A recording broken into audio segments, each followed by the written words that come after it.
Have you ever wondered how this small but mighty smartwatch is able to tell you your calorie activity level, your heart rate, your oxygen saturation just by putting it on your wrist?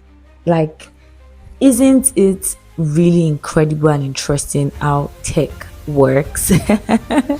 Hi, I'm the Techie Pharmacist, and you're welcome to my YouTube channel. So, in this episode, we're going to be doing a little bit of tech talk.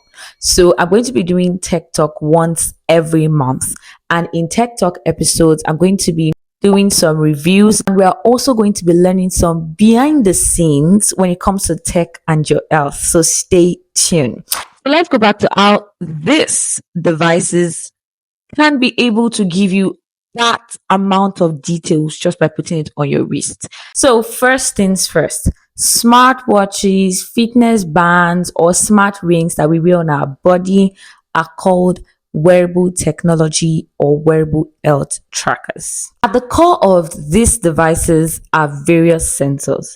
A sensor is a device that detects changes in the environment and then converts this information into signals that can be read. So think of a sensor like your eyes that is able to detect light around you. When the light is bright, it sends information to the brain that it is daytime.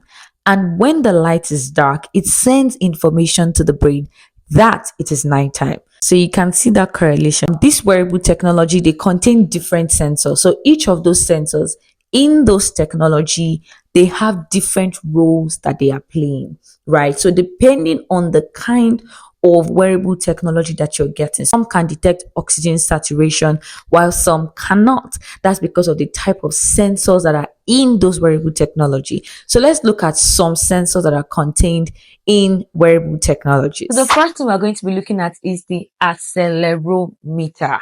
I hope that's simple to pronounce. Accelerometer. So it works by measuring changes in speed and direction as you move. So this sensor is useful when you're walking, when you're jogging, when you're doing the outdoor run. Another sensor that we're going to be looking at is the heart rate monitor, and it works as an optical sensor that measures the pulse by detecting the blood flow changes under the skin. Now, I know that's a lot to take in, so hold on, let's break it down. In the body, there's something we call the heart. I know you know that because you know the popular phrase of "she broke my heart, he broke my heart," so you can relate. Now, this heart beats, which is the normal sound you hear, and then it pumps blood to other parts of the body. Now, let's look at the hand. The hand acting as a window that wants to peep to see how fast the heart is beating. Then use a special light, let's call it a flashlight. So this light is then acting as the optical sensor that I mentioned earlier, so that when the heart beats, it changes how much light passes through the hand. You can relate. And then by watching how the light changes when the heart beats, we can count how fast the heart is going. So it tells us whether your heart is happy or not. Now, all of this translates into those numbers that you see on your smartwatch. Now you get it. I hope this explanation was quite easy for you to get.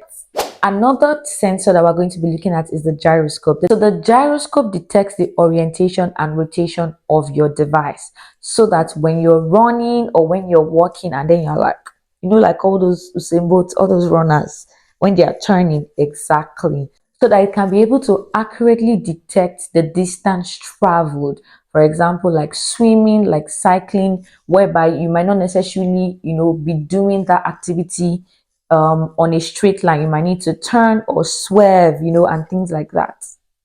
Another sensor is the GPS, which tracks your location and then distance traveled. The GPS together with the gyroscope helps to give more precise data about the distance that you have covered when you're doing outdoor activities like swimming, cycling, running, etc. We have so many other sensors, but we're just going to be leaving it for other time so we don't make the video too long. So you might be thinking, why the wrist? Why is it that smartwatches are very common? Remember, we also have the smart rings. I'll try to do a review of smart rings one of these days on the channel. So don't forget to subscribe and hit the notification bell so that you can always get real-time updates. If you would agree with me, the wrist is one of the most convenient places to wear a device.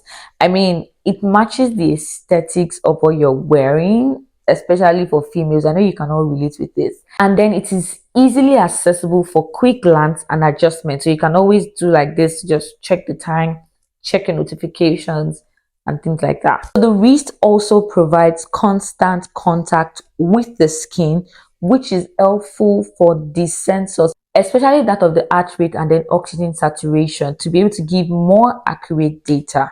Now, the wrist is also in close proximity to major arteries like the radial artery, which allows for more accurate reading and then blood flow measurement. I hope you learned something new today. So when next you're going to be buying a smartwatch, I'm sure Liar's voice will be ringing in your head like, oh, so this thing have sensors.